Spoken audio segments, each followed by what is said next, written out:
Hey guys, Matthew Leppard back here again with another video. Hey, I'm working on this 2007 GMC half-ton pickup. That was my son's. We've done some other videos on this truck, but we did a head gasket replacement on this a while back, and we broke a sensor, and turned out to be it was a coolant sensor. So we replaced the coolant sensor already, but the new coolant sensor has a different connector than the old coolant sensor. So we're going to show you how to resolve that and how to fix that. So before we get started, go ahead and smash that like button, smash that subscribe button, will you? Share this video, comment on this video. If you know anybody that has a 2007 to 2011 GMC or a Chevy half-ton pickup, this is a 4.8 liter engine, share this thing with them. Let people know, let's build this thing. And look forward to hearing any comments that you might have in the comment section. If you have a question, go ahead and ask it. I'll respond to it in the comment section. And let me go ahead and turn this around and we'll go ahead and get started. Okay, right down in there, you see that shiny piece? That's a new coolant temp sensor. We replaced that coolant temp sensor, and here's the factory connector. You notice how that is round? Okay, the new temp sensor is more oval. And here I went to AutoZone and got this Duralast pigtail. It's just a pigtail, the connector and two wires. You see how that's more oval? We'll have to cut that one, and I'll hook this one in, and we'll use some good quality Kimball Midwest heat shrink butt connectors, and we'll get this tied in here and get this coolant temp sensor working. Right now the check engine light's on, and I checked the now that I got a OBD2 sensor or port that's working. I checked it, and the only code it's throwing is nothing from the coolant temp sensor. So once we get this fixed, we can get that check engine light off. So let me go ahead and get some tools, and we'll go ahead and get started. Okay, I'm going to do this out here because I have big hands. By the time I get my hands down in there to do that, you're not going to be able to see anything, and it's just kind of going to be pointless. So what I'm going to do is I'm going to do this right here. I stripped this off a little bit. I'm going to run this in to these wire connectors. I'm going to take the wire crimpers. I'm going to crimp that down like that. And then I'm going to go ahead and try to see if I can do this. I don't know, we'll see. See if I can do just half of it.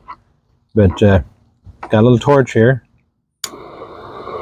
And I want to heat that up to where it melts and seals that up. Not enough so that it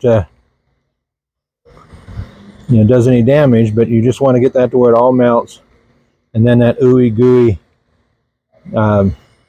sealant that Kimball Midwest puts in these things starts to ooze out the end.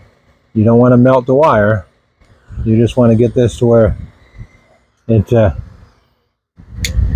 you just want to get it to where it melts good and to where that sealant starts to ooze out. And I don't know if we can see this, but I think that's where I got. I don't know, like I say, I don't know if we can see it, but you can see a little bit. That little sealant is starting to ooze out there.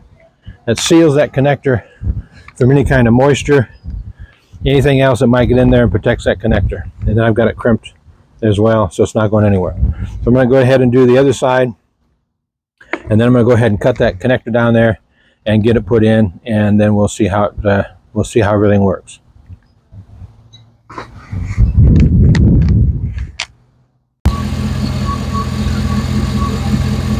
Okay, I've got that sensor all connected. Let me see if I can show you where it is right there. Both connectors are in there. The wires are connected. It's hooked into the coolant temp sensor.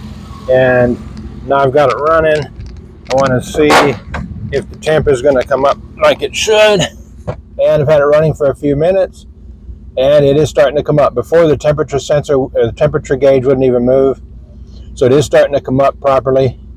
I did go ahead and cleared the codes on it, which, like I said, was just that one that was for a temperature sensor.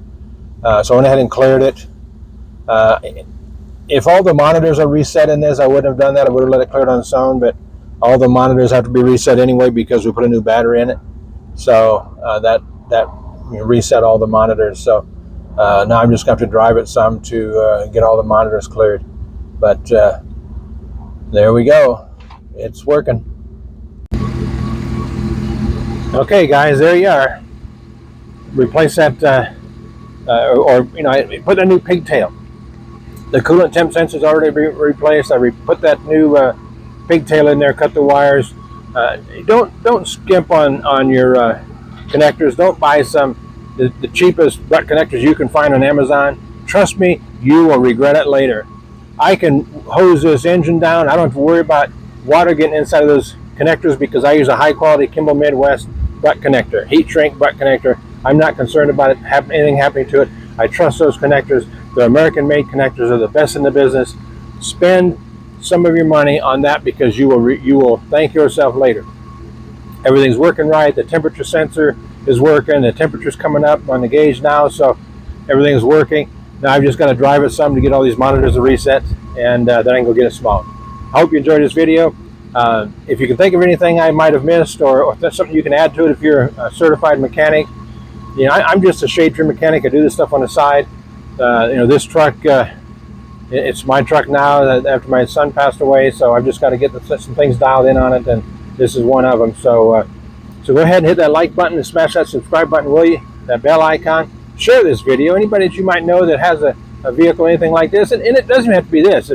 If they buy a coolant temp sensor or any type of sensor and the pigtail is different, this can apply to that. It's basically the same process. You're just cutting and splicing wires and making sure everything is hooked up right, and then you just try it and see if it works. But glad you tuned in, and hope you liked the video.